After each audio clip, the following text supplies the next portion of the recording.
And Richard Southern joins us now. And Richard, the thriller Bird Box has been a huge hit for Netflix, but some are accusing the streaming service of exploiting a real-life Canadian tragedy. Yeah, so the Bird Box movie, they needed shots of a big disaster, and the production, they used footage from the deadly Quebec rail disaster in Lac Megantic, where 47 people died back in 2013 in that accident. Now, Netflix has apologized for this, but says today that it's not going to remove the footage, even though some people closely affected by this tragedy in Lac Megantic had asked them to remove it. Netflix says the use of stock footage is widespread in the industry, and that's kind of the justification they used. But you can understand if you're in the city why you'd be so upset to see it in this fake Bird Box. I think some of those editors had the blinders on that one, and they could have got rid of that pretty easily, I think. I think so. All right, moving on to something a bit lighter, Richard. A lot of people shop at Dollarama for essentials like this fake nail through the finger and plastic. This is what you're spending your money on now, plastic Talbot? Piece of poop that I recently bought there, but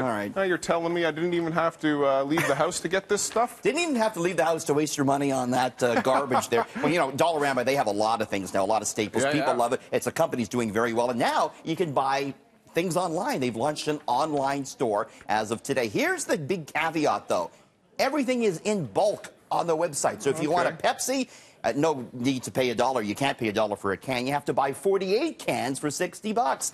And you can see there's gum here, but if you want to buy a gum, you're going to have to buy like a 40-pack. So everything is in bulk. It's expensive. There's an $18 flat rate charge, but they're trying to get the people that are looking to buy that, the Costco crowd involved. So it's interesting. Drink 48 cans of Pepsi, you're going to have some bulk, all right, right around the midsection, Richard.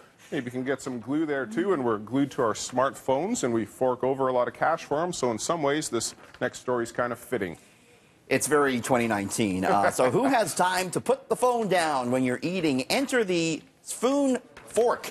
If I pronounce that correctly, the new device lets you attach plastic cutlery to your smartphone, allowing you to keep your eye on your phone while you chow down.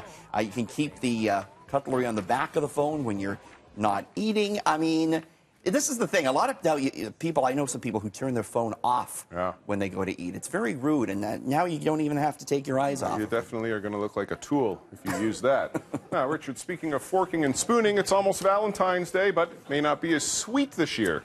Sweethearts, that famous candy, known for those sayings, Talbot, you know, be mine and all that, they'll be missing from the shelves this Valentine's Day. The company that made them, the New England Confectionery Company, went belly up, went bankrupt.